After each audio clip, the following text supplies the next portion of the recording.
For over 3,000 years, one plant sat in the medicine chests of pharaohs, in the gardens of American presidents, and in the candy jars of grandmothers from Appalachian coal country to the Great Plains.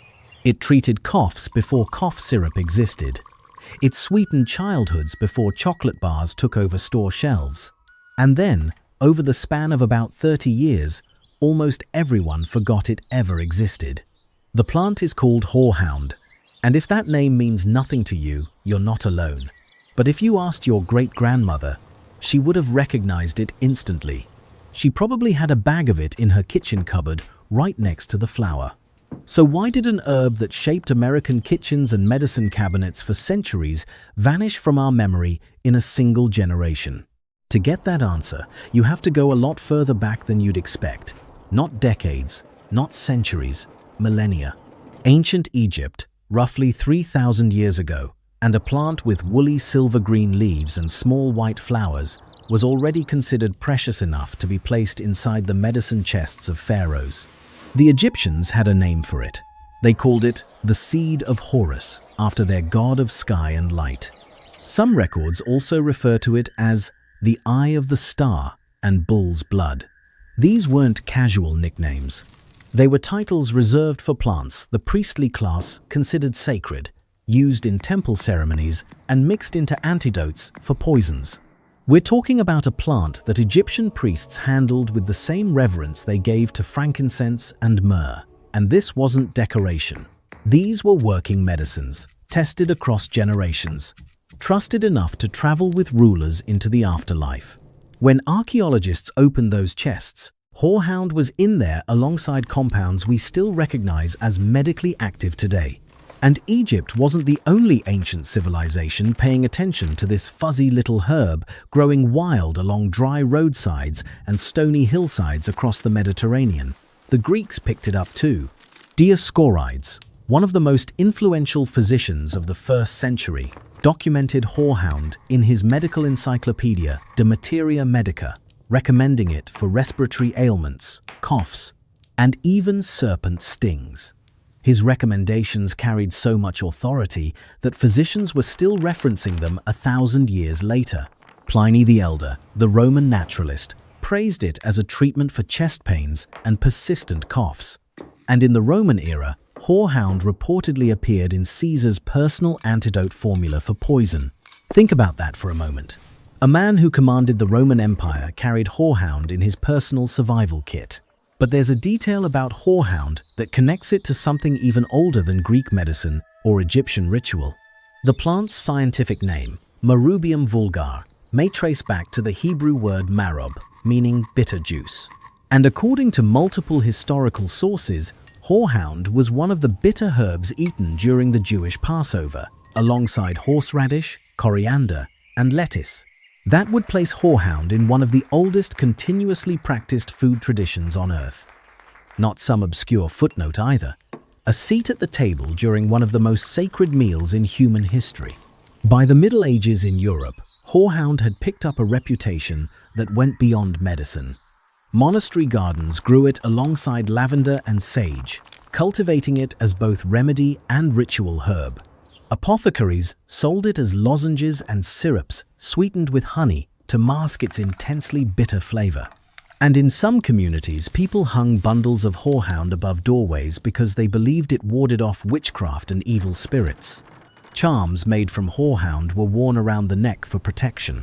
John Gerard, the English botanist, described Horehound in his 1663 herbal as having a hoary color and a most pleasant strong smell.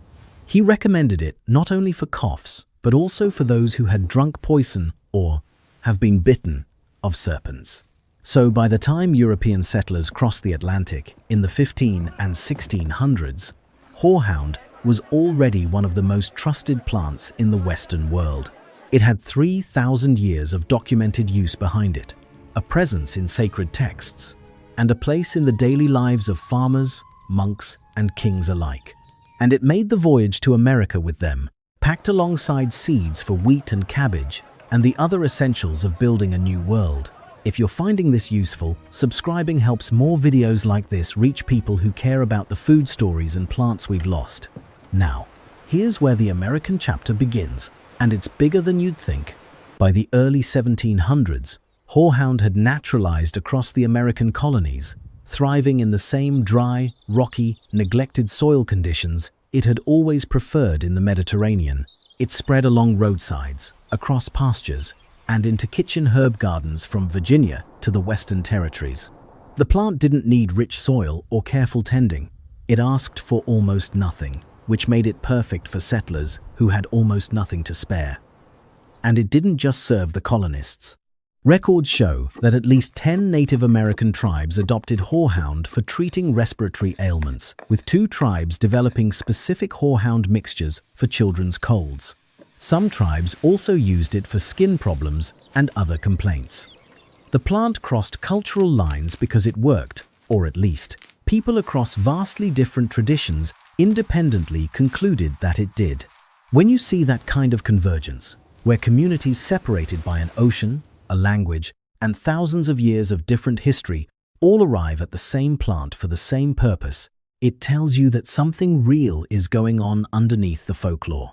Early Australian settlers used Horehound for the same reason the Americans did: coughs and colds and chest congestion. By the 19th century, the plant had naturalized across Australia and New Zealand so aggressively that both countries eventually classified it as invasive. Horehound didn't just survive in new continents, it thrived without permission. One of the most famous Americans to grow Horehound was Thomas Jefferson. At Monticello, his mountaintop estate near Charlottesville, Virginia, Jefferson cultivated a 1,000-foot-long vegetable garden terrace containing over 330 varieties of more than 70 species. Horehound grew among them. The Monticello archives describe it as a highly fragrant herb whose leaves and roots have been used in cough medicines and for flavoring candy since Egyptian times. Jefferson, the meticulous gardener who documented nearly 60 years of planting records in his garden book, kept it alongside sea kale, fig trees, and French artichokes. If Jefferson considered it worth his limited garden space, that tells you something about how essential this plant was considered in early America. Colonial families routinely brewed Horehound into cough teas alongside honey and thyme, a combination that became a standard cold season remedy in households up and down the eastern seaboard. In the 1700s, this was how you fought a winter cough. You walked to your garden, cut a handful of Horehound, boiled it, strained it, sweetened it with honey, and drank it hot. No pharmacy required, no prescription, no middleman. An 1873 medical journal, the St. Louis Medical Archives, described Horehound as having a decided soothing influence on the laryngeal and pneumogastric nerves and recommended a strong decoction sweetened with honey as an excellent cough remedy, which children seldom refuse. 18th century American physicians who recommended herbal remedies regularly listed Horehound as their first choice for respiratory ailments and menstrual complaints. And now we arrive at the version of Horehound that most Americans actually remember, even if they don't know the name anymore. The candy. The evolution from medicinal syrup to hard candy probably happened gradually, likely in the 17th century, when someone realized that boiling the sweetened Horehound extract past the syrup stage and letting it harden made a portable, shelf-stable lozenge. It was easier to carry than a bottle and lasted longer than a cup of tea. It was medicine you could put in your coat pocket and suck on during a long church service. By the 1800s, Horehound candy was commercially manufactured and sold in apothecaries and general stores across America. In Appalachian communities from the coal country of West Virginia and eastern Kentucky to the hollows of North Carolina and Tennessee, Horehound candy was as common as sassafras tea. It was one of the few sweets you could reliably find in a country store. And while kids didn't always love the taste, it was candy, and that was enough. In the coal country of Southwest Virginia, eastern Kentucky, and West Virginia, pure sugar stick candy in a white box with a red stripe was already a beloved symbol of home. Horehound sat right beside the peppermint sticks and lemon drops in those same general stores, sharing shelf space with the other flavors that brightened hard lives in isolated communities. Bristol, Virginia, became a center of American candy production, partly because of its elevation. which kept humidity low enough for reliable candy cooking, its proximity to railroad lines, and its willing labor force. Horehound was part of that industry from the beginning. Rural families kept making it at home too. They passed recipes down through generations. The way you'd pass down a cast iron skillet or a pickling technique. You boiled the leaves, strained them through cheesecloth, added sugar and cream of tartar, cooked the mixture to hard crack stage, poured it into a greased pan, scored it while warm, and broke it into rough, amber-colored pieces dusted with powdered sugar. The taste landed somewhere between root beer and licorice, with an unmistakable bitterness underneath that some people adored and others endured. Several commercial brands built their businesses around it. Hale's Honey of Horehound became one of the most recognized cough remedies in 19th century America. Gilliam, a candy company, started offering Horehound drops in 1927 as one of their very first flavors. And Clay's Candy Company, a family-owned manufacturer out of South Bend, Indiana, began producing their Horehound old-fashioned hard candy in 1919 and never stopped. Over 100 years later, they still make it today, brewing actual Horehound herb tea in copper kettles to extract the flavor before cooking it into candy. Horehound wasn't just a product, it was woven into American literature. Laura Ingalls Wilder mentioned Horehound candy in her Little House books. Pa Ingalls would bring it home from the general store as a treat for the girls, and the scene carried the weight of something deeply familiar to readers at the time. Horehound candy was the kind of detail that made Wilder's prairie world feel real, because it was real. The Little House on the Prairie Museum website still features Horehound candy among its pioneer recipes. It was that kind of food. The kind that didn't just exist in history, but participated in it. And here's one more detail that tells you how deeply Horehound was embedded in American life. At the end of the 19th century, a cocktail called Rock and Rye emerged in saloons and parlors across the country. It was a combination of rock candy, dissolved in rye whiskey, with a touch of Horehound and citrus. People drank it as both a cocktail and a cold remedy, because at the time, the line between pleasure and medicine was pleasantly blurry. When a bartender and a pharmacist were recommending the same plant, that plant had arrived. By the turn of the 20th century, Horehound occupied a position in American culture that very few single plants could claim. It was simultaneously a children's treat, a grandmother's remedy, a bartender's ingredient, a frontier staple, a literary reference, and a living connection to ancient medicine.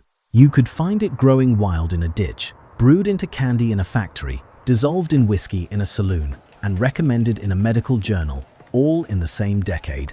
That kind of cultural saturation doesn't happen by accident. It happens because a plant keeps delivering, century after century, to people who depend on it. So, when the decline finally came, it didn't arrive as a dramatic collapse. It crept in so slowly that almost nobody noticed until it was already too late. The unraveling had been building quietly for decades before it went official. As early as 1951, the Helms Candy Company in Bristol, Virginia, one of America's oldest candy makers, uncovered a letter in their family archives. Their great-grandfather had written to a broker in Kentucky predicting the demise of Horehound candy because of aging demographics. The people who loved Horehound were getting old. Their grandchildren had grown up with chocolate, with fruit drops, with soft caramels and peppermint sticks that delivered pure sweetness without asking anything of your palate. Nobody was teaching the next generation to appreciate bitterness as a flavor worth having. Buzz Helms, a later generation of the family, described Horehound as an acquired taste. And he wasn't being cute about it. In a world where candy had evolved towards sugar bombs and artificial fruit, Horehound's bitter, herbal, almost medicinal bite felt like punishment. One article described it as the grandma candy that tastes as bad as the name sounds. Kids didn't just dislike it. Some of them felt genuinely betrayed by a grandparent who'd offered it as a treat. This decision seemed small at the time, a generational preference shifting, but it was actually the setup for something much bigger. On February 27, 1989, the Food and Drug Administration issued new standards for over-the-counter cough and cold remedies. Under the new rules, guaifenesin was listed as the only safe and effective expectorant. About 20 other ingredients, including pine tar, ammonium salts, spirits of turpentine, and the herbal extract Horehound, were declared ineffective as expectorants. Products containing these ingredients had 1 year to reformulate or get pulled from shelves. That single ruling severed Horehound's last major commercial connection to mainstream American life. For centuries, Horehound had lived in two worlds at once: candy and medicine, sweet treat and throat soother. The FDA ruling didn't ban Horehound as a food or herb. You could still buy Horehound candy if you could find it. You could still grow Horehound in your garden. But by stripping it from the cough medicine aisle, the ruling removed the reason most Americans reached for it in the first place. And once the medicine shelves stopped carrying it, the candy aisles slowly stopped bothering too. The timing makes the whole thing sting more when you look at what happened just across the Atlantic. 1 year later, in 1990, Germany's Commission E, a panel of 24 research scientists tasked with evaluating herbal medicines, approved Horehound for loss of appetite and dyspepsia. They identified marubian, a compound in the plant, as a gastric juice stimulant, and marabinic acid as a bile stimulant. They found no known side effects, no contraindications, and no drug interactions. Germany didn't overturn the FDA's respiratory finding, but they confirmed that Horehound had real, documented biological activity, just not the exact activity the FDA had tested it for. And here's the part that still makes people shake their heads. Ricola, the Swiss cough drop brand, has always included Horehound among its herbal ingredients. Because Ricola is manufactured outside the United States, it was never subject to the FDA ruling. Ricola continued selling in America, with Horehound listed right on the package. So the same ingredient that couldn't appear in American-made cough products sat on American pharmacy shelves in a Swiss wrapper, year after year, decade after decade, without anyone raising an eyebrow. If you're wondering whether the FDA's call was even right, that's worth sitting with. The ruling said Horehound wasn't effective as an expectorant. It didn't say Horehound was dangerous. It didn't say it had no value at all. It said one specific medical claim wasn't supported by their standards of evidence at the time, and on the strength of that narrow ruling, an entire tradition folded. Today, if you search for Horehound candy online, you'll find it. Kleis still produces it. You can order it from specialty candy shops, country stores, and major retailers. The reviews tell the real story. One woman on a major retail site wrote that she'd loved Horehound candy for 84 years and that her grandmother had introduced it to her at age 2. Same brand then, same brand now. Another reviewer said it tasted exactly the way it did 50 years ago and that Horehound is an herb that in natural healing has medicinal uses. These aren't casual snack reviews. They're love letters from the last generation that remembers. But for most people under 40, Horehound is a word they've never encountered outside of a Laura Ingalls Wilder book, if they've encountered it at all. It occupies that strange category of cultural knowledge that skipped a generation entirely. Your great-grandmother knew it. Your grandmother might have pressed a piece into your hand during cold season. Your parents vaguely recall a bitter candy from a glass jar. And you've probably never tasted it, never grown it, never even heard the word spoken out loud. And that gap between forgotten and gone is exactly where this story turns useful. Because Horehound isn't extinct. It didn't disappear from the landscape. The plant is out there right now, growing wild on dry roadsides and stony hillsides across most of North America, exactly where it's been growing since the colonists brought it 400 years ago. And if you wanted to grow it yourself, you'd have a genuinely hard time finding an easier herb to keep alive. Horehound is a perennial, meaning you plant it once and it comes back year after year. It's hardy in USDA zones 3 through 10, which covers nearly the entire continental United States. It thrives in full sun and actually prefers poor, well-drained soil, the kind of rocky, sandy, neglected patch where your tomatoes would sulk and your basil would wilt. It's drought-tolerant once established. Deer walk past it. Rabbits avoid it. It has no significant pest or disease problems. The number one way to kill Horehound is to overwater it or plant it in soggy soil. This is a plant that evolved on Mediterranean hillsides and does not want your help. 2 or 3 plants are all a home gardener needs. You can start from seed by sowing shallow in early spring, about 3 weeks before your last expected frost. The seeds are tiny and need light to germinate, so press them gently into the surface of moist soil without burying them. Germination takes 7 to 14 days at temperatures between 60 and 70 degrees. Once seedlings are up, thin them to about 10 inches apart, or skip the waiting game entirely and pick up transplants from a nursery or herb farm. Plants typically run about $9 or $10 each. Water sparingly until they're established, then step back. The plant reaches about 2 to 2.5 feet tall, forming a bushy clump with distinctively crinkled, silvery green leaves covered in soft white hairs that catch light in a way that looks almost ornamental. In the second year, small white flowers bloom in whorls around the stems from late spring into summer. There's even a companion planting benefit nobody can fully explain yet. Tomatoes grown next to Horehound tend to produce larger yields. The observation is consistent enough that multiple university extension programs and growing guides recommend the pairing, even though the underlying mechanism isn't clear. One warning: like its relatives in the mint family, Horehound spreads by runners and self-seeding. If you don't want it claiming territory, grow it in a container or cut the flowers before they set seed.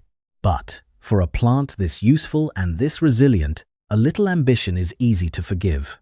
Once you've got Horehound growing, making the candy is almost ridiculously simple. You need Horehound leaves, water, sugar, and cream of tartar. Simmer the leaves in water for about 10 minutes to make an infusion. Let it steep another 20 minutes. Then, strain out the plant material, add your sugar and cream of tartar to the liquid, bring it to a boil, and cook it until your candy thermometer reads 300 degrees, which is the hard crack stage. Pour the hot syrup into a greased pan, score it while it's still warm enough to cut, and break it into pieces once it's cooled. Roll them in powdered sugar so they don't stick together. Store them in a jar, wrapped individually if you want to get fancy about it, or just toss them loose the way your great-grandmother would have. They'll keep for months. That's it. The same recipe Appalachian grandmothers used 200 years ago. 4 ingredients and a thermometer. One batch makes about 12 dozen small candies, enough to fill a mason jar and have plenty left over to stuff into coat pockets all winter long. The flavor is going to challenge you if your palate was raised on gummy bears and sour strips. It's bittersweet and herbal, with an earthy depth that lingers. Some people find it harsh on the first taste, and quietly addictive by the third. Others never come around. But that bitterness is the whole point. In herbal medicine, bitter compounds are the ones that stimulate digestion, promote bile production, and signal your body's own response systems. The German scientists who approved Horehound for digestive support in 1990 weren't guessing. They were pointing at the chemistry. Beyond candy, Horehound leaves make a simple tea. Dried or fresh, about 1 ounce of herb to a pint of boiling water, steeped until the bitterness reaches whatever level you can handle. Add honey, add lemon, or just drink it straight and feel the warmth spread through your chest. You can make syrups for sore throats by cooking the tea down with honey. A colonial-era recipe combines Horehound with thyme and honey into a cough tea that's been brewed continuously in American kitchens for over 300 years. You can dry the leaves and store them in sealed jars for up to a year, giving yourself a winter supply from a single summer harvest. The leaves contain vitamins A, B, C, and E, along with iron, calcium, and potassium.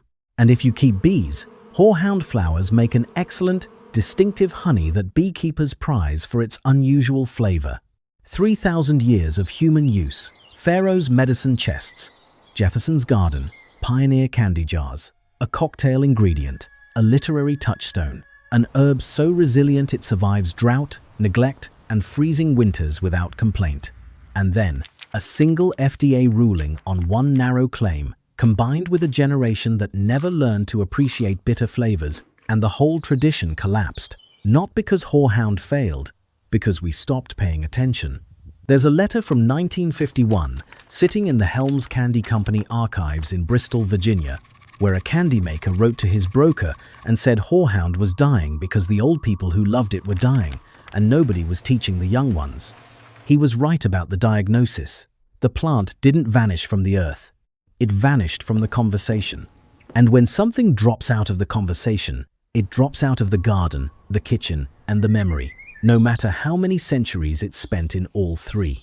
But conversations can be restarted, and the plant is still right there, growing in the cracks, waiting for someone to remember what their great-grandmother already knew. If forgotten food stories like this one keep you watching, the video on screen right now goes even deeper into a plant that shaped entire civilizations before we stopped paying attention. Click it.